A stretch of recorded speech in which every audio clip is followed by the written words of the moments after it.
Shri Gayatri tours and travels Chardham Yatra complete travel plan. Telangana నిరుద్యోగుల ఆశలపై ప్రభుత్వం మరోసారి ఆశల పల్లకి ఊరేగిస్తోంది.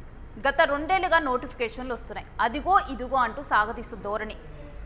ఇటువంటి ధోరణిని అవలంబిస్తున్నటువంటి సర్కార్ ఇప్పుడు 2480 ఉద్యోగాల భర్తీకి ముహూర్తం ఖరారు చేసినట్లు ప్రచారం జరుగుతోంది.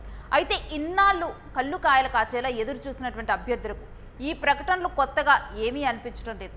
గ్రూప్ 1 నియామకాలు పూర్తయ్యాక మరో భారీ నోటిఫికేషన్ కోసం దాదాపు 2 ఏళ్లు నిరీక్షించాల్సి రావటం ప్రభుత్వ చిత్తశుద్ధిని ప్రశ్నిస్తోంది. తాజా ప్రతిపాదనలు సీఎంఓ వద్ద ఉన్నాయని చెబుతున్నా ఆ గ్రీన్ సిగ్నల్ ఎప్పుడు వస్తుందో, అసలు వస్తుందో లేదో అన్నది $1 మిలియన్ ప్రశ్నగా మారింది.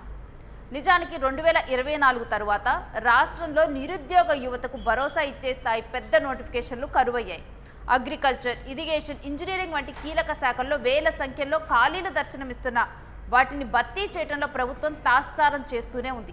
తాజాగా టీజీపీఎస్సీ అధికారులు 2480 పోస్టుల ఫైన్లు సీఎం ఆమోదానికి పంపారని, సెప్టెంబర్ లేదా అక్టోబర్లో పరీక్షలు ఉంటాయని ఊరిస్తున్నారు.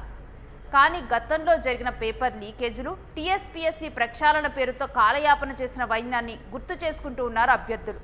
ఇదంతా మళ్ళీ పాత గారడీనేనా అని నిలదీస్తూ ఉన్నారు.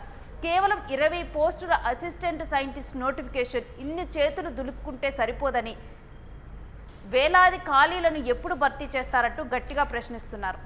ప్రభుత్వం పంపిన ప్రతిపాదనలో టౌన్ ప్లానింగ్, ఇండస్ట్రీస్ వంటి కీలక విభాగాలు ఉన్నాయని చెబుతున్నా ఏ శాఖలో ఎన్ని పోస్టులు ఉన్నాయన్న దాని మీద స్పష్టత ఇవ్వటం లేదు. నెలకో నోటిఫికేషన్ అనే కొత్త నినాదం వినిపిస్తున్నప్పటికీ ఇది నిరుద్యోగులను శాంతింపజేయడానికి వేసిన ఎత్తుగడగానే కనిపిస్తోంది. లక్షలాది మంది పోటీ పడే ఇంజనీరింగ్ పోస్టుల విషయంలో ఇప్పటికీ స్పష్టమైన బ్రేక్ డౌన్ ఇవ్వకపోవటం అభ్యర్థులని అయోమయంలోకి నెట్టేస్తోంది. నోటిఫికేషన్ విడుదలలో చూపించేటువంటి ఉత్సాహం నియామక ప్రక్రియను పూర్తి చేయడంలో ప్రభుత్వం చూపకపోవటమే ఈ అసంతృప్తికి ప్రధాన కారణం.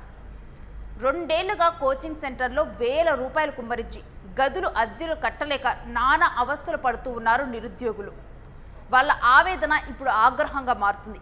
నోటిఫికేషన్లు రావటం లేదు అని నిరుద్యోగులు గడప దాటి నియామక పత్రాలుగా మారే రోజెప్పుడు అంటూ నెటిజన్లు సర్కార్పై సెటైర్ల వర్షం కురిపిస్తున్నారు.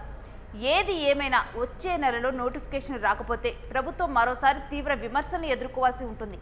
కేవలం ఎన్నికల స్టంట్లుగా కాకుండా నిరుద్యోగుల భవిష్యత్తును దృష్టిలో పెట్టుకొని యుద్ధ ప్రాతిపాదికన ఈ 2480 ఉద్యోగాల భర్తీ ప్రక్రియను పూర్తి చేయాల్సిన బాధ్యత ప్రభుత్వం పైన ఎంతైనా ఉంది.